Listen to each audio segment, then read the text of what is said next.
New Zealand के हवाले से आज हमारे पास है एक बहुत ही उम्दा खबर। जो लोग जाना चाहते हैं न्यूजीलैंड तो उनके लिए जो खबर है वो ये है कि न्यूजीलैंड ने वर्क वीजे में बहुत ज्यादा नरमी का रवैया इख्तियार कर लिया है और अब वीजा सक्सेस रेट में बहुत ज्यादा इजाफे का इम्कान है। 5 साल के लिए ये वर्क वीजा आपको मिलेगा। रहिए तमाम डिटेल्स जानने के लिए हमारे साथ।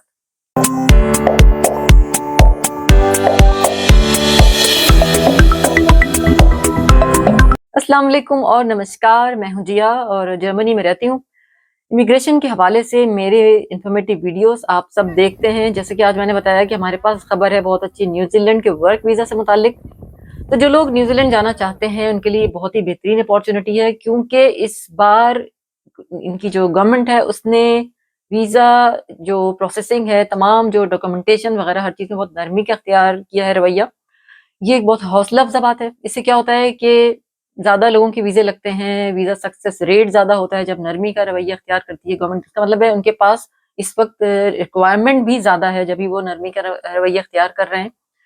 इस सिलसिले में हमारे पास मज़ीद तफ़सीलात होनी चाहिए, हमें सब मालूम होना चाहिए कि हमने क्या करना है, कैसे करना है। ये ऑस्ट्रेलिया का एक नेबरिंग कंट्री है, बहुत अच्छी जगह है, एक बहुत तरक्की याफ़्ता मुल्क है।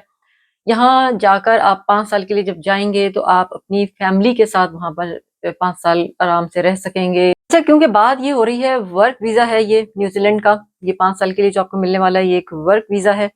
तो आपको रिक्वायरमेंट में सबसे पहली चीज़ जो मैं बात करूँ तो वो है आपको न्यूज़ीलैंड में एक जॉब लेटर दिखाना है, आपको जॉब हासिल करनी है अपनी ऑनलाइन ही, वहीं अपनी ही कंट्री में बैठे-बैठे, जैसे कि होता है आमतौर पर वर्क वीज़े के साथ। तो इसका ये है कि बहुत सारे मैं इस पे बात इसलिए ज़रूर करना चाह रही हूँ शुरू में ही, क्योंकि बहुत से हमारे पास ऐसे केसेस आए कि लोगों ने जॉब्स भी तलाश कर ली। दूसरे मुख्तलिफ कंट्रीज़ की बात कर रही हूँ, बहुत सी जगहों की बात कर रही हूँ कि वो ये कन्फर्म नहीं करते कि जिस एम्प्लॉयर से हम ये जॉब ले रहे हैं, तो वो उस कंट्री से अप्रूव्ड भी है कि नहीं, एक्रीडेटेड भी है कि नहीं।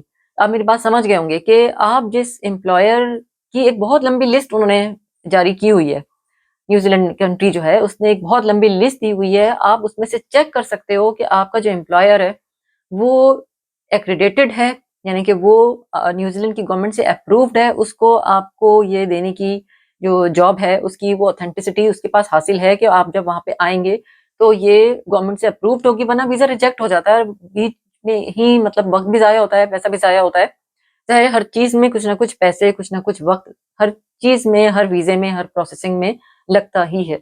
तो वो ज़ाया होने से बचाने के लिए सबसे पहली चीज़ है कि एम्प्लॉयर का एक्रीडेटेड होना बहुत ज़रूरी है। इसकी एक लंबी लिस्ट है, जैसे मैंने अभी पहले आपको बताया। अगर आप उससे अपनी चेक नहीं कर सकते हैं, उस लिस्ट से अगर आपको कोई भी कबाहत है, तो इसमें आप हमसे भी मदद ले सकते हैं। हम इससे आपकी भरपूर आपकी मदद करेंगे। इसकी हम कोई आपसे फ़ीस नहीं लेते। हम आपको इसका पूरा हम पता करके आपको बता देंगे कि ये एम्प्लॉयर आपका ठीक है या नहीं है। तो ये बात है, बहुत ही इम्पोर्टेंट बात है, क्योंकि माज़ी में ऐसे बहुत से केसेस हुए हैं कि जो गलत एम्प्लॉयर के वजह से वीज़ा जो है वो रिजेक्ट हो गए। और अब बात करते हैं कि जी प्रोसेसिंग टाइम कितना है, तो ये 10 वीक्स में ज़्यादातर केसेस हो जाते हैं। कुछ आगे पीछे हो सकता है, जैसे कि हो ही जाता है कभी ना कभी, वो कम के साथ ही ऐसा होगा, लेकिन majority of the cases within उनकी जो टाइम लिमिट है उसी के अंदर हो जाते हैं। फिर ये कि वीज़ा फ़ीस कितनी है? वीज़ा फ़ीस जो है वो न्यूज़ीलैंड के डॉलर्स के हिसाब से बन जाएगी कोई 1540, ये इनकी फ़ीस हो गई। और अब ये कि आपकी जो सीवी है, जो आपका कवर लेटर, जैसे हमेशा हम कहते आए हैं, हर में हमने, आप हमारी वीडियोस उठाकर देख लीजिए, हम हमेशा इस पे बहुत ज़ोर देते हैं कि आपका जो जिस कंट्री को आप कर रहे हैं, ये अपना सीवी भेज रहे हैं, परस्यू कर रहे हैं, तो उनकी फॉर्मेट को ज़रूर फ़ॉलो कीजिए। आपका फॉर्मेट बिल्कुल एक्यूरेट होना चाहिए।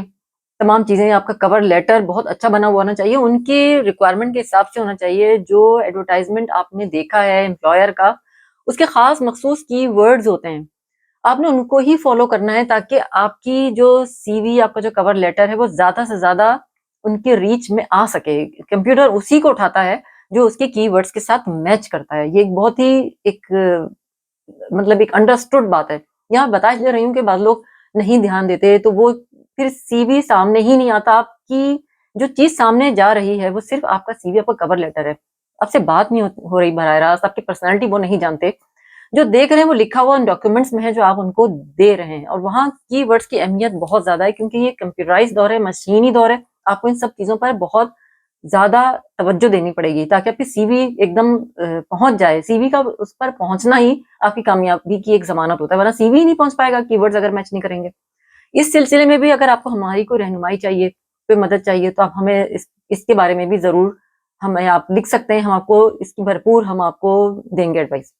तो ये वो थी डिटेल्स जो इस विषय से मुतालिक हमने आप तक पहुँचाई। मज़ीद सवालात कोई भी आपके ज़हन में हो सकते हैं, आप ज़रूर हमें लिखिए, हम आपकी भरपूर रहनुमाई करेंगे। सीवी के हवाले से, कवर लेटर के हवाले से, जो भी आपको इन्फॉर्मेशन चाहिए, आप ज़रूर हमसे पूछिए।